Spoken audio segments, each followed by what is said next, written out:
Few things affect people more than the topic of money, yet we don't talk much about it. We trudge along and hope that things will work out, but never really know for sure. I think it's time for some answers. Hi, I'm Tom Stone, and welcome to Talking About Dollars and Sensibility. Today's show is brought to you by Guild Mortgage Company, closing loans and opening doors since 1960. Located right here in Heber at 175 North Main Street. And the phone number is easy, 654-9979. 435-654-9979, or just come on by and see us. We're located right next to the car wash on Main Street on the 200 North Block in the Tate Building. Today, I've invited Kevin Stocking from Heber Valley Bank on the show. Welcome, Kevin. Thank you. One more time. Welcome, Kevin. Thank you. Hold on. You there, Kevin? I'm here. Can you hear me?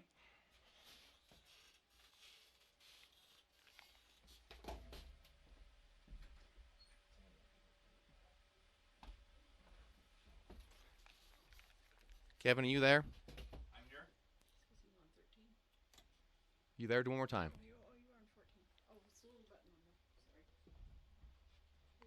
We have a technical difficulty.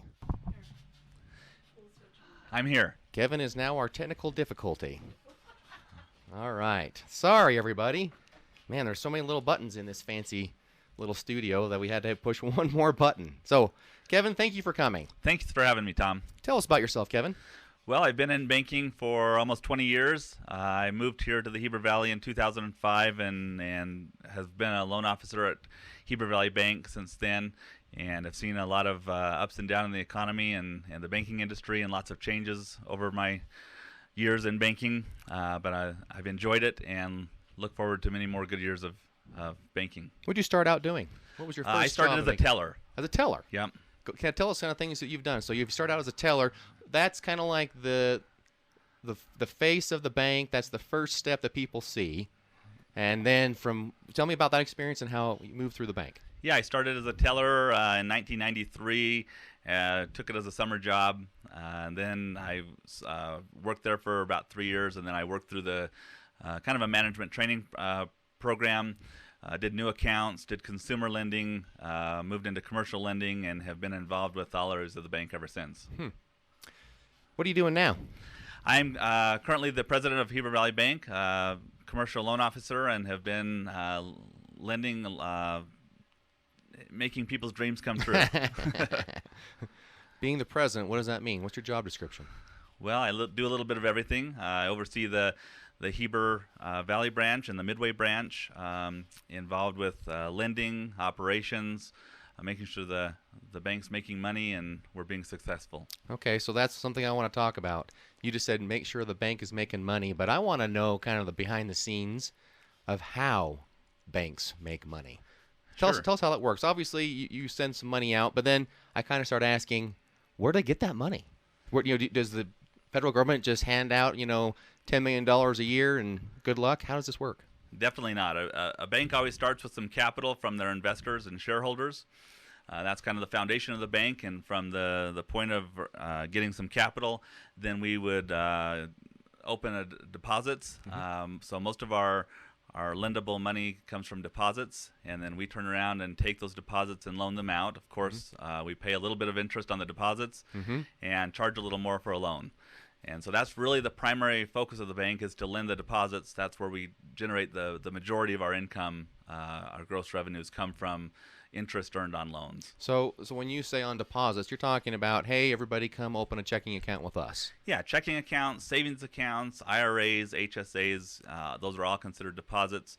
And then once we have that foundation, then we can either loan it out. The money that's not loaned out is the bank would invest it in various things, investments, securities, bonds, various things to earn a little bit higher yield than you would sitting on cash. All right, so let's go into that. I want to know more details. So you're saying you asked me to open up my checking account. I keep a balance in there. You want me to open a savings account. You'd like me to do a CD, whatever additional stuff, and my money sits there for a period of time. Then you take that money and you lend it back out to somebody. That's correct. So what happens if I want my money back? Well, we have reserves. The government does not let us loan all of our money out, so For example, of the total amount of deposits we have on hand at any one time, the bank may only have 50% of those deposits loaned out, or they might have 75% of those loaned out.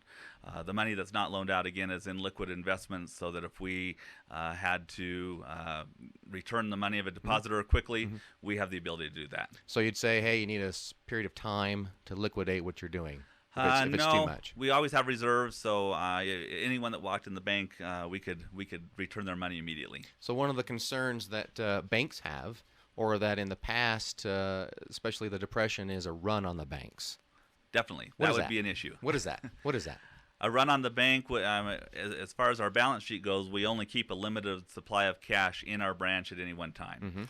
The rest of it's kept in a reserve account with the FDIC or the Federal Deposit Insurance Company, and those funds would be guaranteed and secured and kept in a bank account that we have with the Fed. And so we're required to keep a certain amount of reserves. The regulators require us to keep a certain amount of capital and liquidity available to service any demands on people withdrawing funds out of the bank. To try and keep a run on the bank from happening. Yes, is that correct. true? That's correct. Go to FDIC for a second. Explain FDIC, how much it is, what really is covered. And we hear the word insurance a lot, but let's hear about this. Sure.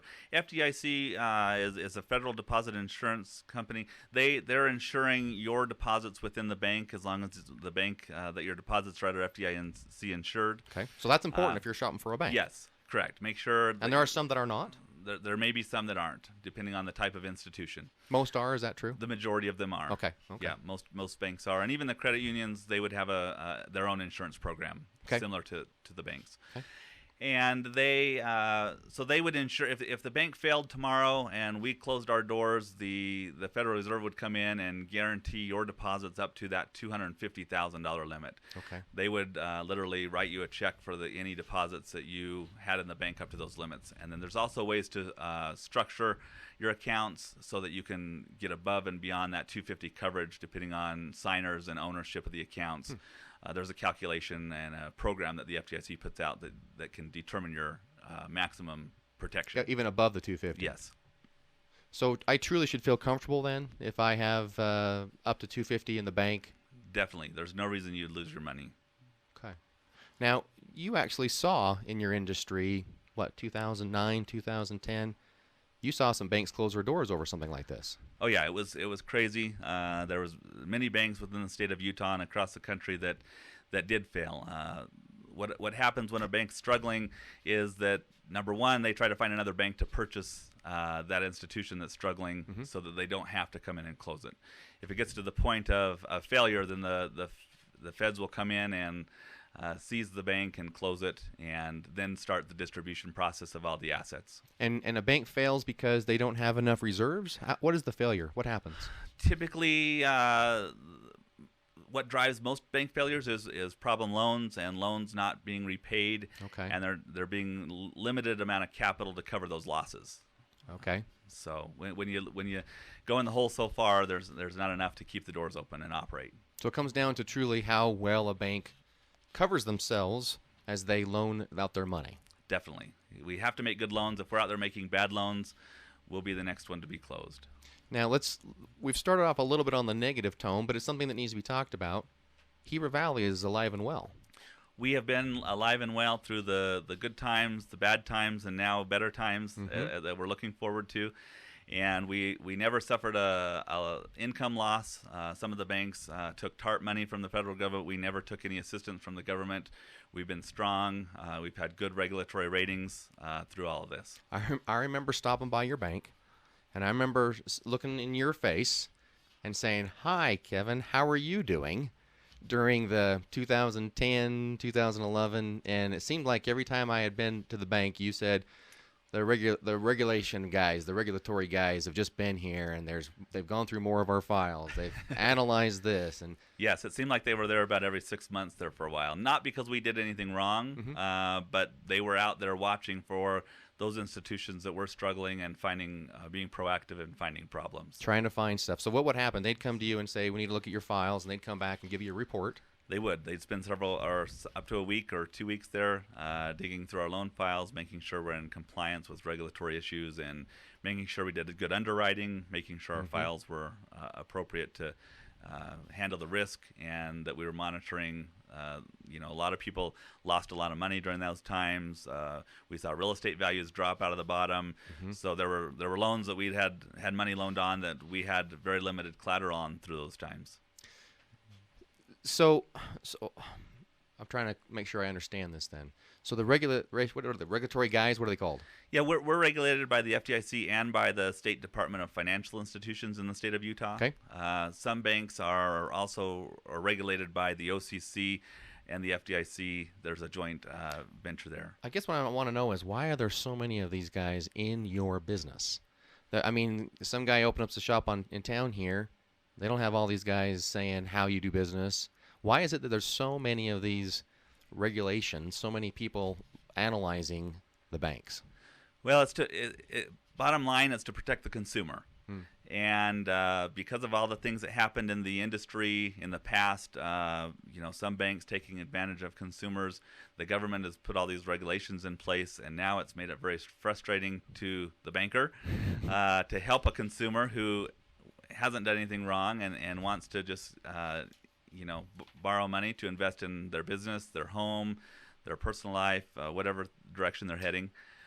But the regulators were there to protect the consumer. So are you saying that since that time frame you have more regulations? Definitely. Every day, every month, every year, we've seen more regulations be fed down to us that we have to comply by, and it makes it very difficult that's one of the challenges with lending in today's environment, is all the regulations we have to comply with. We used to just have one compliance officer for our 8-branch network of branches, and now we have 3. And a compliance officer internally is someone that says, we want to make sure when these watchdogs come around, we're ready for them. We're ready for them, and we're following all the laws and so internally you have someone that says, you got to follow the rules, you got to cross your T's. Definitely. Dot your I's, kind of a thing. And it's been a challenge.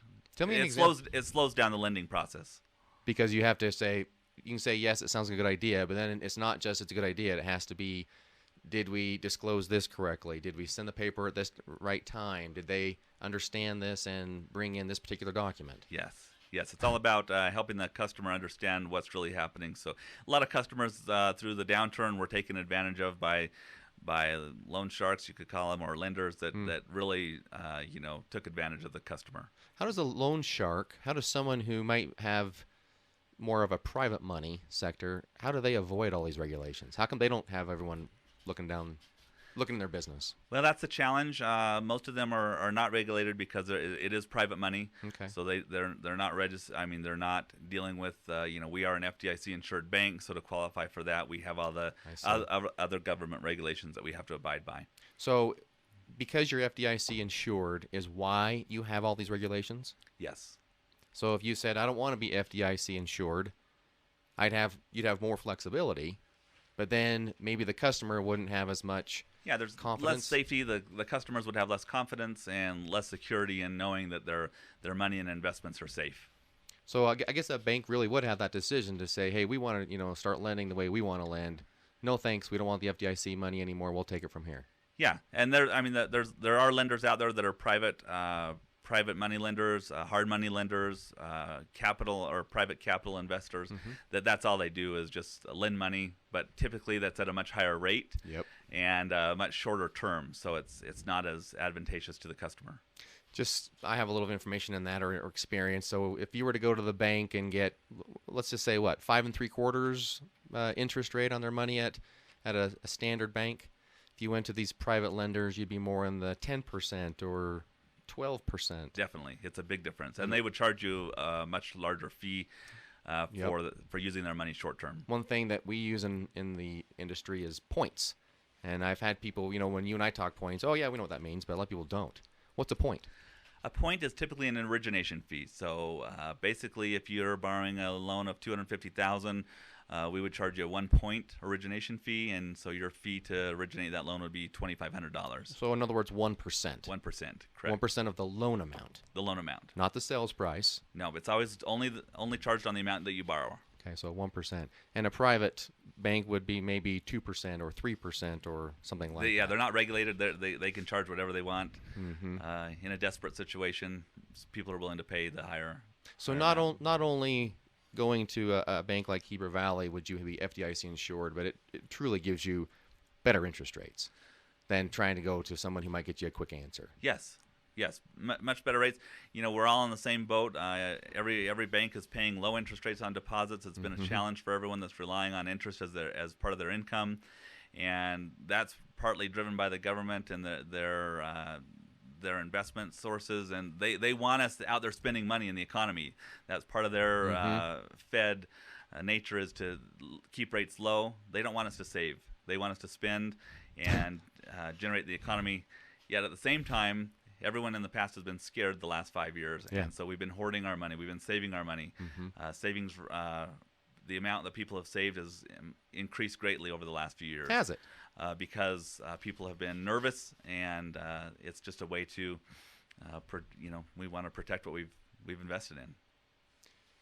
Interesting. So let's just make sure people understand this savings account lending thing. So you're paying less than 1%. Well, I don't know if we can talk numbers, can we? Sure. Okay, you're paying the average savings account across banks today is about 0.10%. Wow, that's really a whole lot. If you can call that interest. That isn't much, is it? No, that isn't. Now maybe this is I love to know what's in the back end. I love that. What's a comfortable spread for a bank? So in other words, if you have a deposit and you're paying out 0.1 and you want to make on the money that you lend out after whatever, what's a spread that a bank looks for? Okay, we're probably looking in the ballpark of 4 to 5%. That covers, and we're just like any other business. We've got a rent payment, we've got personnel expenses, we've got regulatory expenses, we've got all kinds of. We're just no different than any other business. We've got to pay the lights and the gas and keep a facility open. So that's why if you're paying out 0.1 or 1% or less, and you're charging 5-ish%, that's the spread or the margin. Or the profit. Yes, that would be our gross profit margin yes. before any expenses comes out. That's correct. Yep. And then, so the gross margin on the loan is your before taxes, before anything comes out of that. So everybody wants a deal, by the way. Everybody wants a deal, and I totally understand why a business would want to make a profit. If anyone is self-employed, that's a no-duh comment. But so you have this. How do you become competitive to say, hey, come to us for business when you have this spread and you're trying to do this and there's more expenses you just talked about, regulatory expenses and so forth? How is it that you determine to be competitive in the market? Well, part of it's customer service, Tom. We've always strived to be honest, be upfront, not have any hidden charges. Be totally upfront, honest, and have ethics in the business, and strive to provide a service to our customers that they appreciate and they know that they can trust, and they'll come back for when they need something else. Makes sense. We're going to break for station identification. You're listening to 1340 KTMP, your hometown radio station. I'm Tom Stone. Guild Mortgage Company is sponsoring us today. Your loan on time, every time. We have Kevin Stocking with Heber Valley Bank with us, and I appreciate him being here. Kevin, I want to know. Well, let me back up. Let me tell you why I'm going to ask this next question. I understand that if the economy is going to get back on its feet, if people are going to get jobs, and it started, we all know it's starting, banks have to lend. That's truly where it originates. That's where it starts. People have to say, let's put some money back into this. Let's go expand our business. Let's go get. And if banks are not lending, we really are at a standstill. So you and your bank and many like yours are the beginning. So I have a business, let's say, and I want to get into business. What's the climate right now? What's the mentality? We've gone through a little bit of this, but I go into you and say, "Hi, I'd like to open up my new business." What happens? What kind of questions do you ask? What are we looking for? Sure. New businesses are still a big challenge right now. It's much more easier to borrow money if you're an existing business and have some history. One of the biggest challenges that we look for when we're trying to determine if we want to loan you money to improve your business is, do you have the cash flow or the ability to repay? That's Right. the biggest thing that we look for. In the times past, a lot of banks were doing collateral lending. They were loaning money based on collateral, and they were relying on the sale of that collateral, the liquidation of that collateral to repay the loan. That has flipped 360 degrees to where the regulators and the banks and lending institutions across the board, their primary concern is, do you have the income or the cash flow to repay that debt? And not only that debt, but we look at a global picture. We're required to look to see if you've got a bank at Zions and you've got a bank at Wells and you've got a loan at Heber Valley Bank and coming for a new loan. We look at that whole picture. We've got to take your global income and compare it to that global debt to make sure you can repay. And a new business, the difficult part of a new business is it's always reliant solely upon projections. The statistics show from the government and many years of tracking that probably 30% of businesses fail within the first year, 40% by 2 years, and it's up to almost 50% of new businesses fail within the first 5 years of opening. So that's the challenge.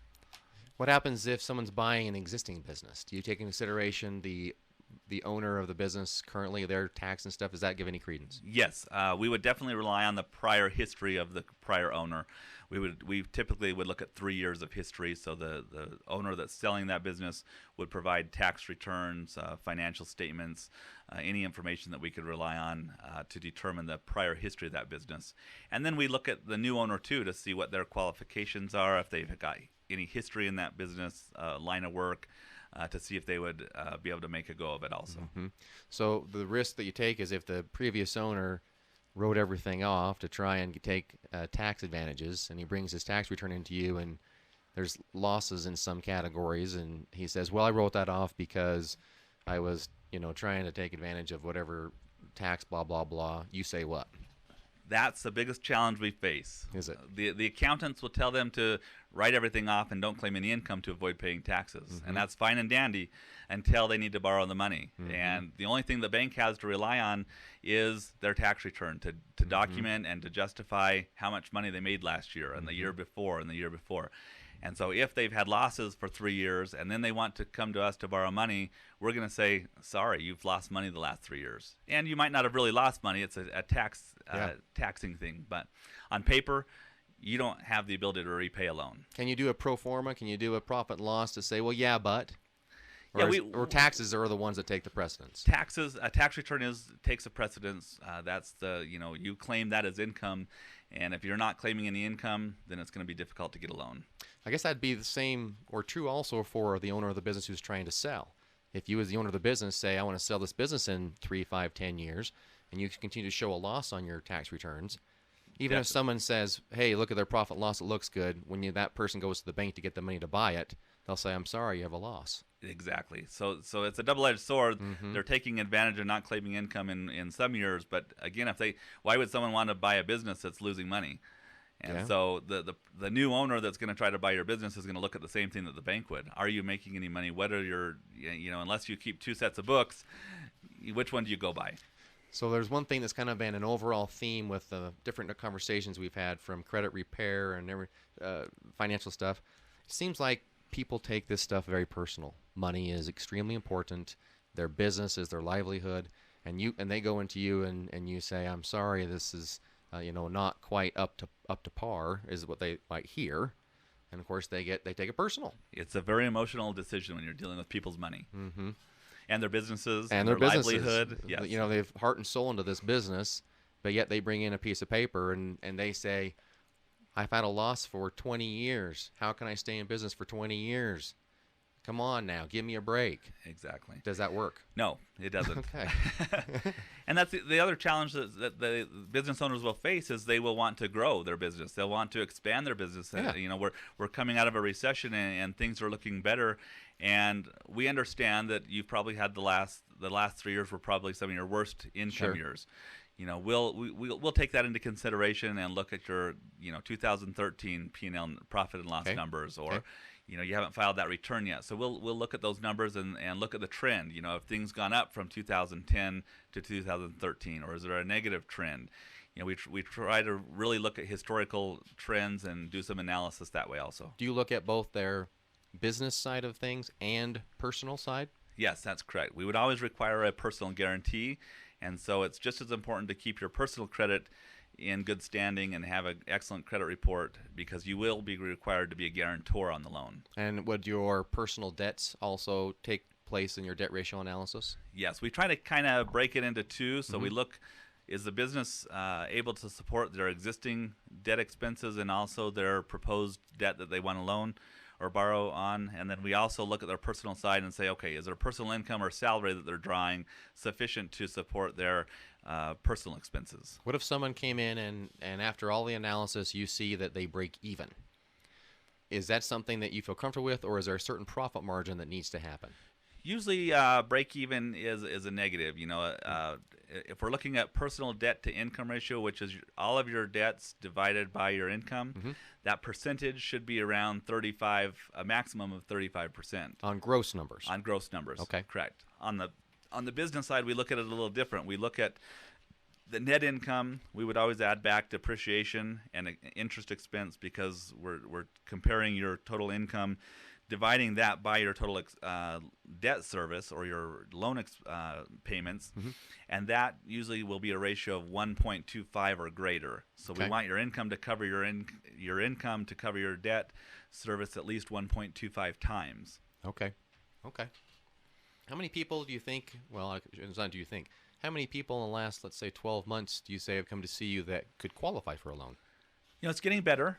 There are a lot of responsible people that are out there, and they're lot loans have improved. We've seen a lot of lot loans. We've seen a lot of construction lending. We've seen a lot of businesses come to us and want to refinance before rates may go up. So I think things are improving. So if someone says, hey, my interest rate's too high on my commercial loan, and I need to get a low rate, is that what they're doing? Yes, that's what they're doing.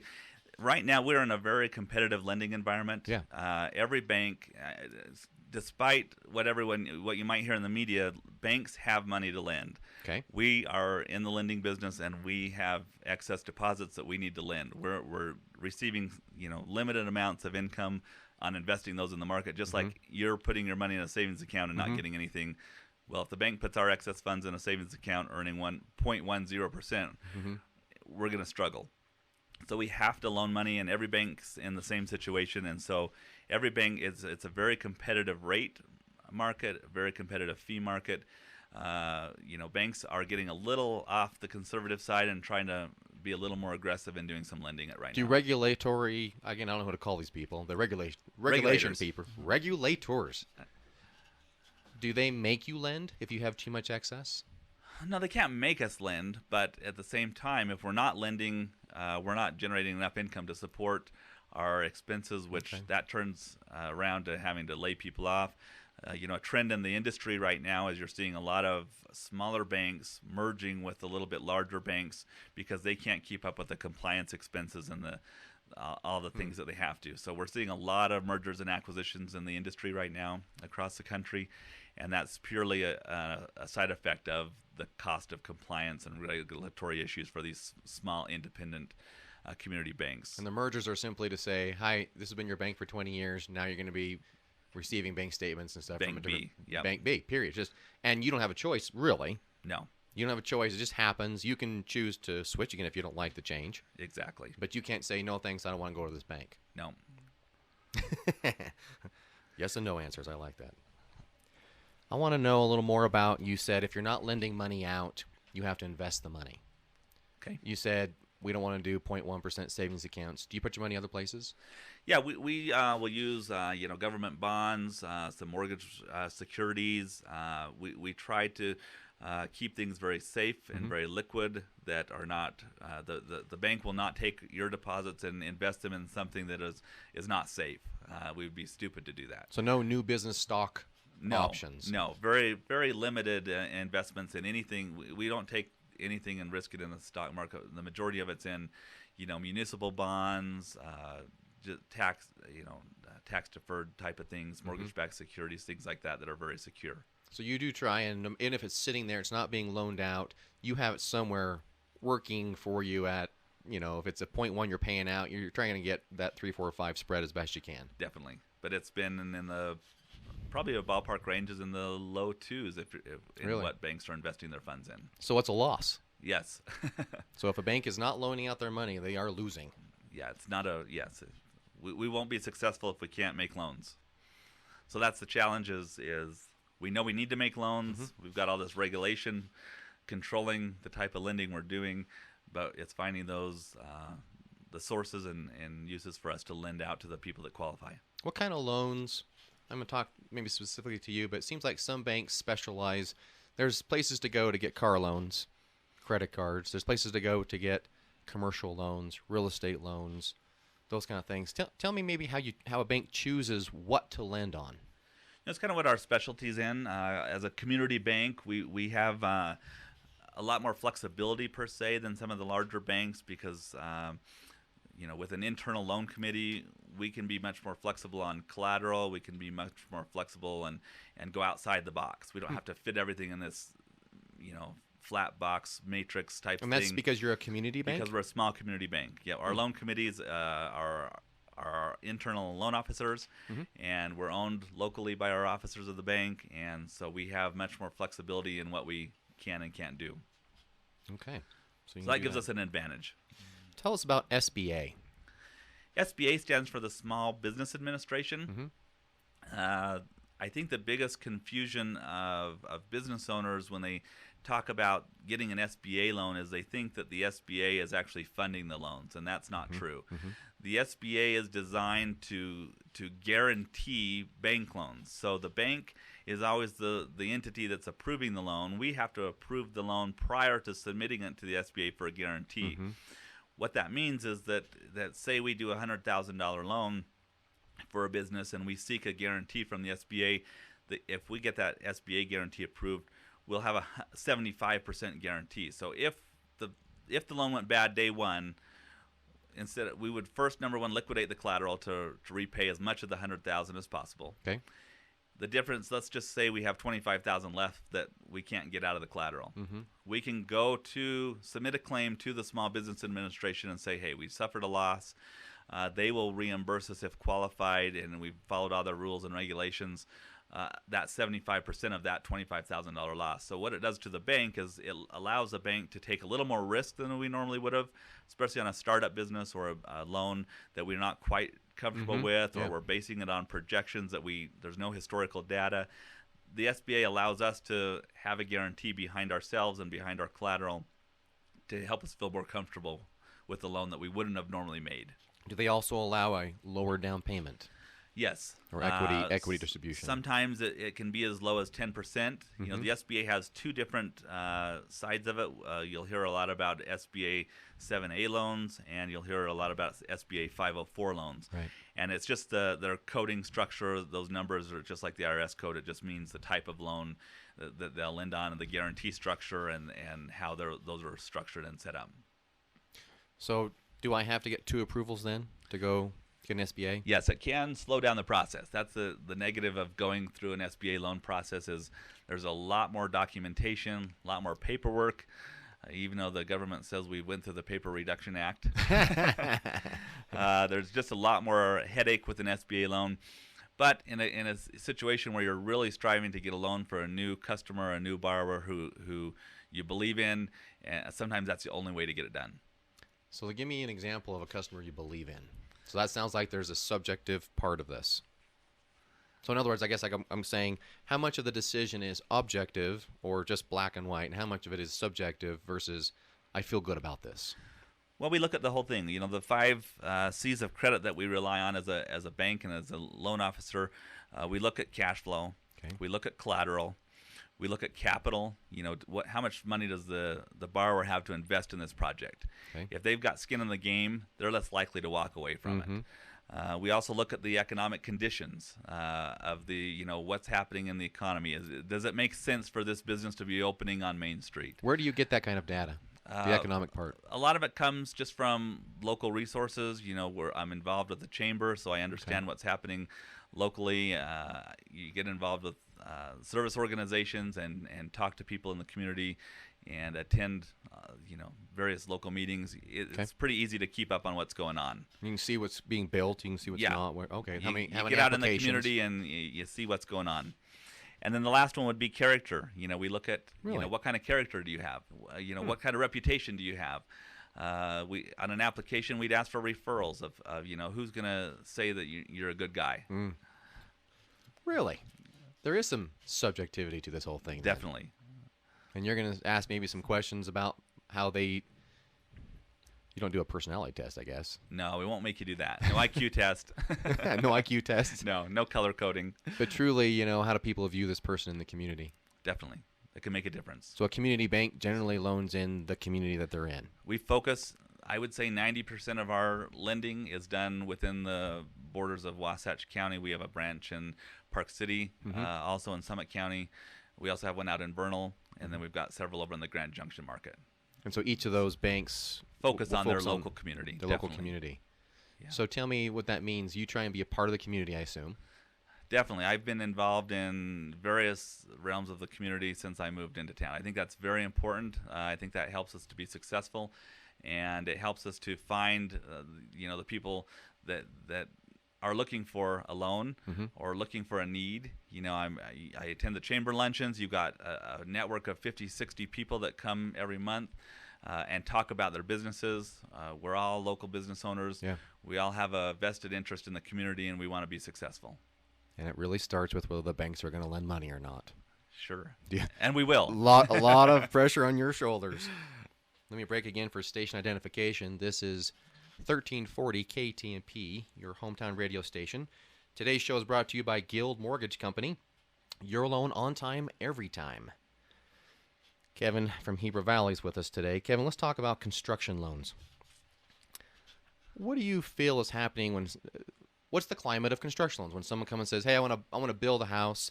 What types are there? In other words, I'm thinking owner builder, spec, primary, pre-sold, all these terms we use. Sure. Tell me about construction and how you feel about that.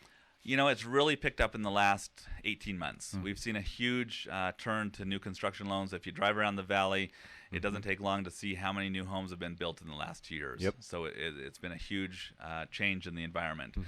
There's a couple different ways to do it. Some of these home companies that are out there building their homes will actually carry the construction loan for you. So you don't even have to go to the bank. You go pick out your home, they build it for you, and you go through the mortgage process to get your long-term funding once the home's built, and that's an option for you. Yep. Just depends on who you're going to use to That's build your normally home. a bigger builder. Sure. Who has the collateral at a bank and the character and all the other C's. Yes, they have a line of credit at a bank that they're carrying that for you, and it just makes it's part of their selling process. It makes it easy for you. Makes it easier. The second one I would say would be an owner build. Okay. That's you and I deciding to build our own home. We go find a lot somewhere in town, and number one, we've got to buy the lot, and then number two, we've got to pick out our own home plans and get a cost estimate and find a contractor to build that home for us. And so there's multiple phases to that lending process. One, you have to get a lot loan, and then typically that lot loan would be converted into or rolled into a construction loan. And then once the construction loan's complete, once that home is built and it's ready to be occupied, then you would close on the construction loan and roll that into a long-term 15-year or 30-year mortgage loan. What if I want to build my own house? That's easy to do. I don't want to hire a contractor. I want to do it myself. That makes it a little more difficult just because you don't have a license. Yeah. We see issues that you run into with owner build typically are cost overruns. They don't have the experience necessary to get a true cost estimate up front. So what happens is we agree up front to loan a certain amount of money, and by the time the home's half built, you run out of money. And then there's an issue because you can't finish the home, and the bank's not happy, and you're not happy, and so those can be a challenge. It is possible. We've done many owner build projects where people have done their own build, and we've monitored it and walked them along and helped them through it. It's a little more challenging. What would you require up front for that? Typically on a lot loan, it's typically 25% down. Okay. So when you go buy a lot, it's 25% of the purchase price, or 25%. 25% of the purchase price, or we'll loan up to 75% of the appraised value. Occasionally, an appraised value of a lot will come in less than what you paid for it. And so we would only loan on the lower of the two. That's typical. Typical, yes. The appraisal will come in lower than the sales price. It happens. Yeah. Not all the time. And you only loan on the whatever's lowest. The lowest amount. Yeah, that just gives us a bigger cushion.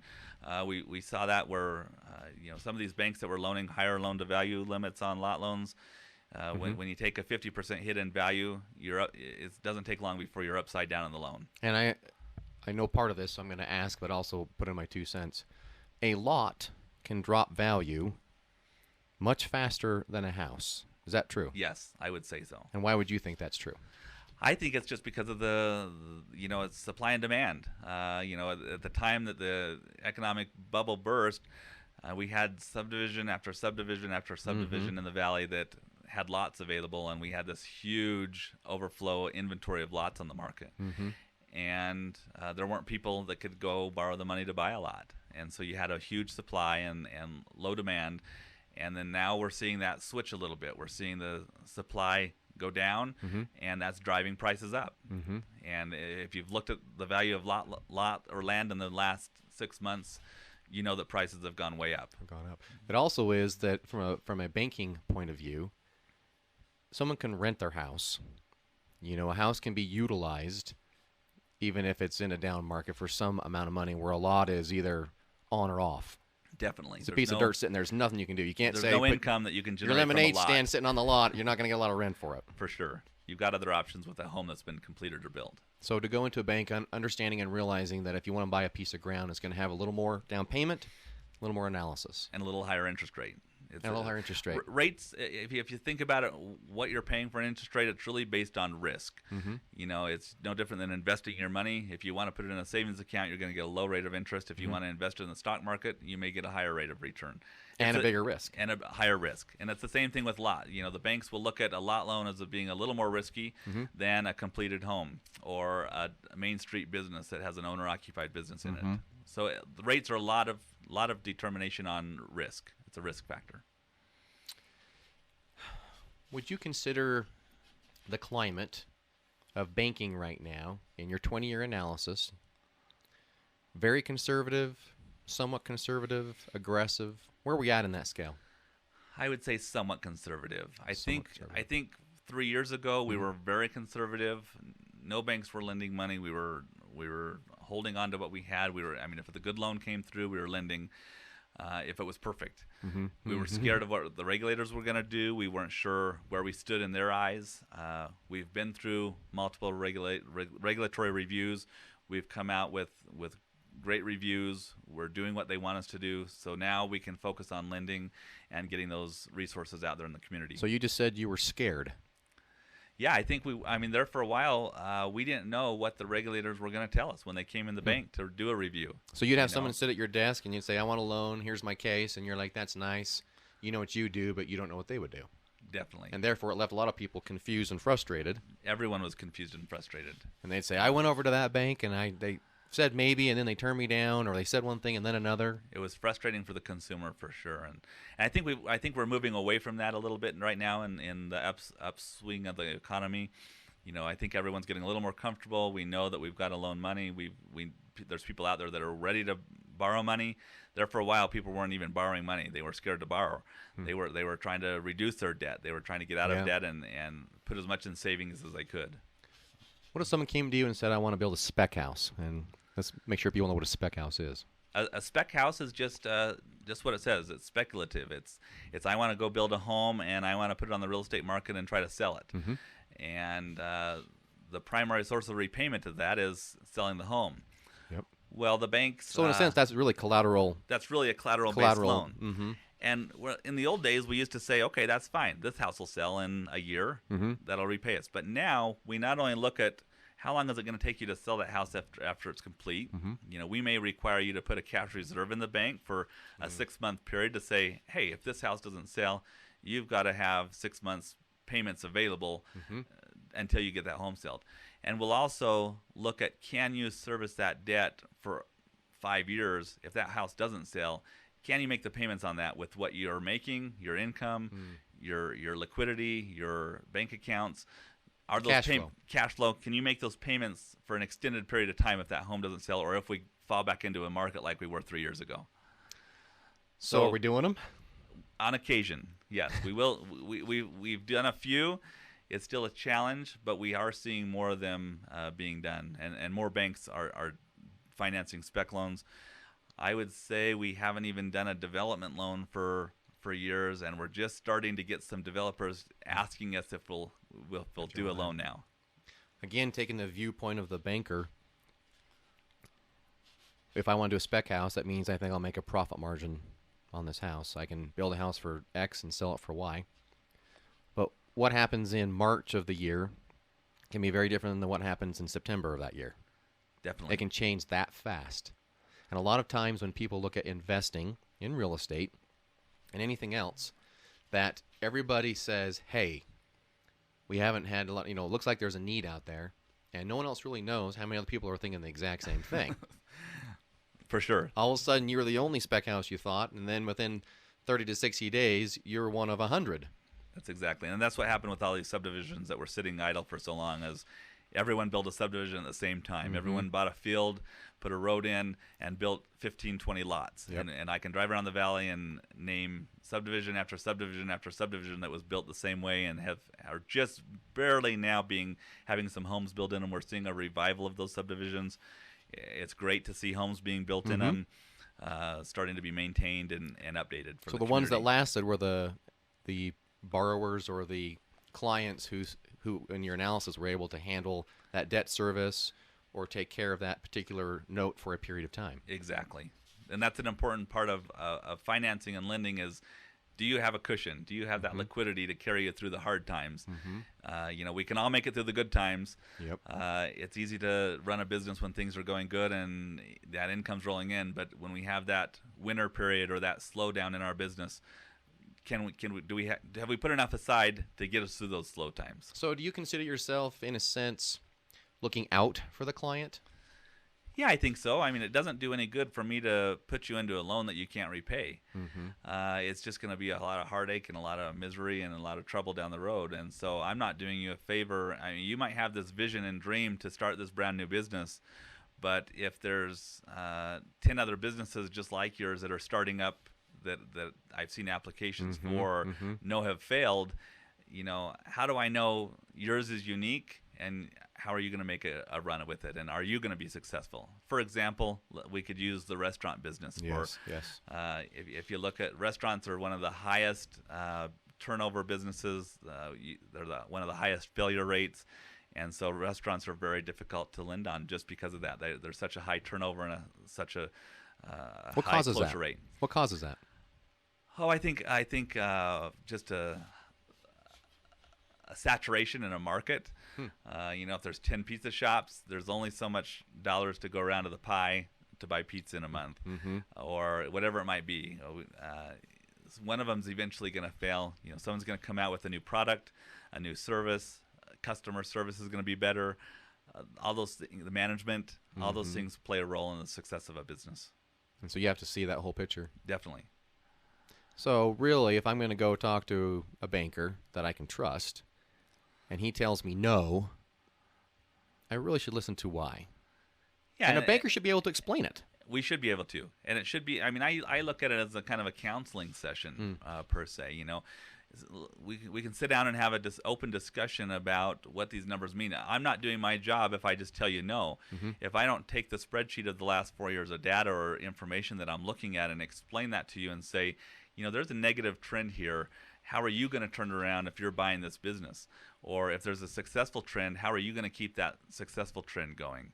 Yeah, I look at it as a counseling session, as a coaching session, through experience and things you've seen in the past. If I'm not helping coach and say, maybe you should do this or maybe you should do that to improve your business, or, a lot of times the business owner doesn't track those numbers.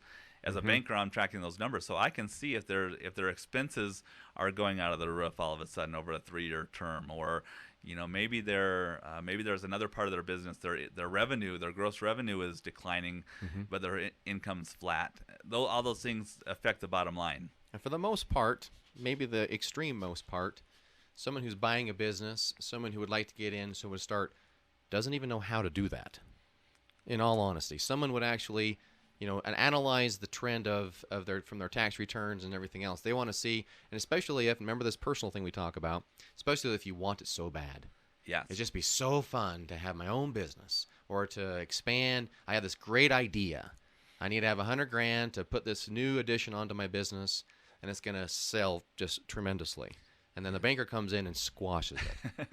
The good news is there's so many resources out there available. Utah Valley University down in Orem, and also at the Wasatch campus here. And also we have an excellent economic development director and working in our county. There's so many people with resources that if you want to start a new business, there's people that are willing to help you free of charge to put together a business plan, to say, put some numbers together and have someone else that's been in that industry look at those numbers. Do they make sense? Do they? Are those reality?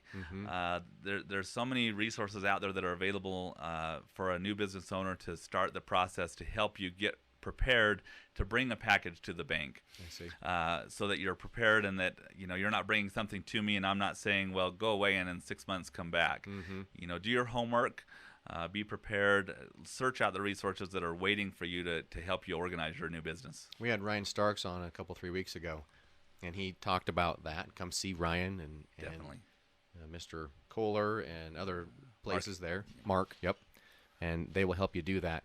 I guess the advice that I'm hearing from you, is let's not get too excited at the beginning. Well, sure, be excited about it. I shouldn't say that. Be excited, but go and listen and be ready to hear what might be going on. I've been told your business idea, again, assuming a new idea, what you think it's going to be, if it actually does happen, is generally very different when you finally have it actually work. I think that's true. To get through that process, because you understand that this would be fun, but guess what? It's fun because it's already happened. What's your piece of it? What's your niche? And I think it has to take a true niche. What are you going to do that's that little specialty piece?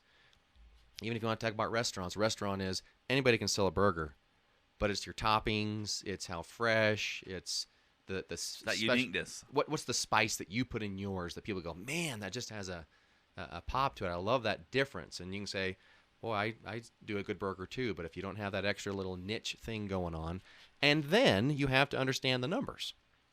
Because many people say, I love to cook, so I'm going to open a restaurant.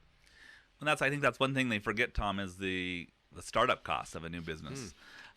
You really need to have some capital or some startup cost. You've got to have some liquidity to get that business. A bank is only going to typically lend a percentage of your collateral or a percentage of some of your startup costs, but it's very difficult for me to loan on walls and electrical tenant improvements in a building that you don't even own that you're going to plan on renting. So that's another challenge for us as lenders to say, okay, a new business comes to me and wants $50,000 to start up a new business, but they're going to be renting a location. They don't have any startup costs. They want us to fund 100% of it, and they don't have any skin in the game. Typically, that doesn't go over well. My primary focus as a banker and a lender is to loan my shareholders money. They want the money to be returned to them. If I don't do my job and due diligence in making good loans, then they suffer a loss, and that makes it more challenging in the future. That's where those restrictions come from. I want you to look into the future. I want you to see a year, 5 and 10. If you want to, go to 20. But let's go year 5 and 10.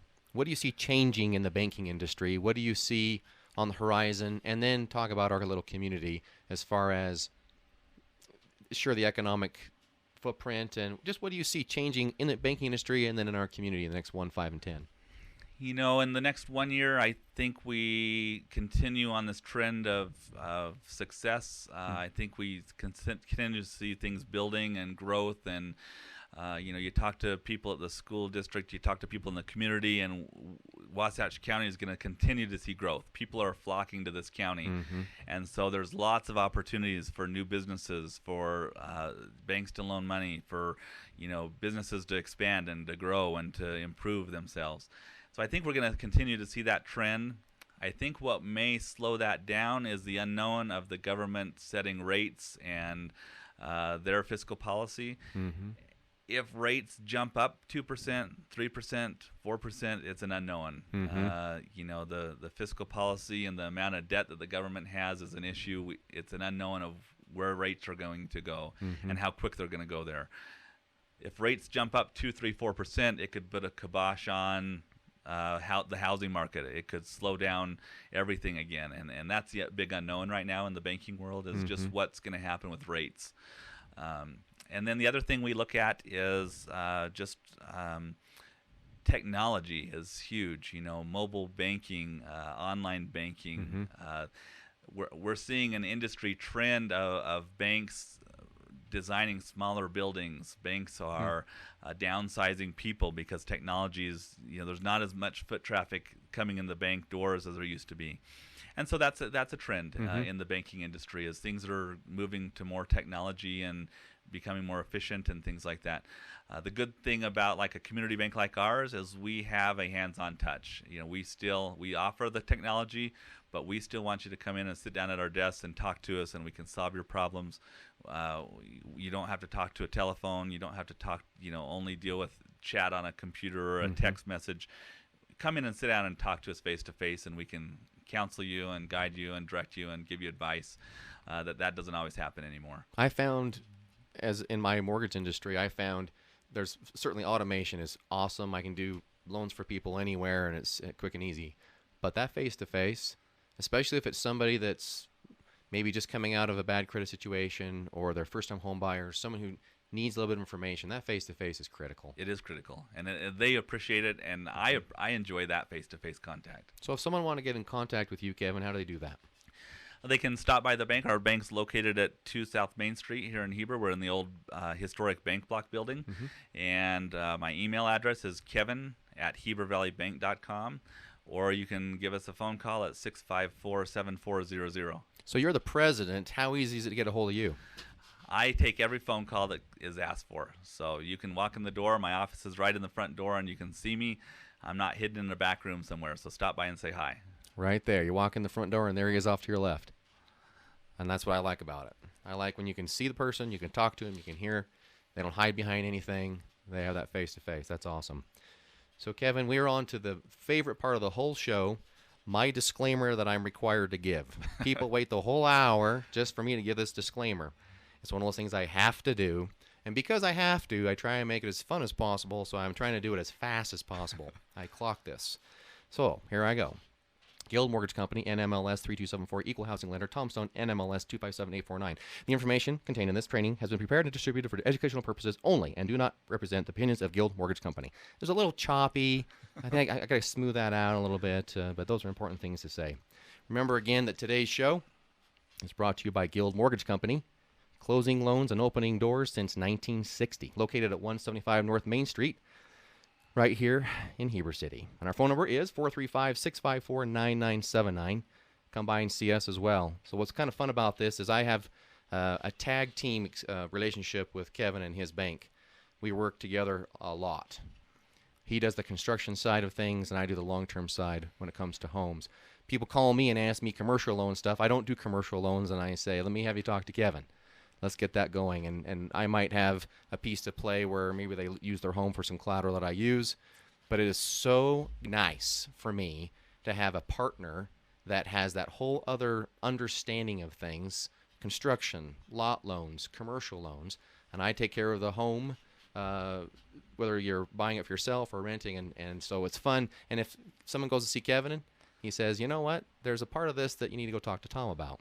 That's definitely we've had a great relationship over the past 8 years, and I've never had a bad experience working with Tom, and it's been great to share customers and to, one of us can do something that the other can't, and we can support each other in those efforts. It's so critical to have truly a place that has relationships that cover more than one area, because when people come talk to me, last week we had Jeff Rasbin with Merrill Lynch stocks and bonds and just Lon, well, last week actually was Lon with insurance. Sorry, Lon. That was Jeff was the week before that, and just all these people that have so much information right here in our town. Yeah, those relationships are critical. Yep. We're the same way. We don't offer investments. We don't offer mortgage loans. There's so many things that but I know I've built the relationships with people I trust, and if I refer you to someone, I know that they'll take care of you as well as I would take care of you. I hope that's kind of the feeling that people have gotten from this show, is that I do mortgage loans. Tom Stone, Guild Mortgage right here in town, and we feel very confident that we can do the best for you. But there's a lot of things that I don't know about as much as my friends do down at Heber Valley and the folks that have been on this show. But just know there are those people here in this town and in this community and the relationship with people in the industry that no matter what your question is, as we refer to each other and help out as a team effort, we'll be able to help any financial opportunity that comes along. So it's just fantastic to have that caliber of people in this valley. It's fun. Well, Kevin, thank you again. Any last-minute advice or any final comments until you're on for another? Will you come back? I will come back. All right. Until you come back, what's your last final? You get the final word. What is it? I would just say that we're a community bank. We focus on relationships. It's all about people, helping people, and we care about people. We want to help your visions and dreams come true. We have money to lend. Every situation is unique, so I would say, even if you've been turned down at another bank, we've found ways to do things, and vice versa. Sometimes we turn you down, and you can go to another bank, and they can find a way to do it. It's just the nature of the game. But use your local resources. We've got such talent and abilities in the valley here. It's so many great people that really care about you. They're going to be honest and upfront with you and treat you as you want to be treated.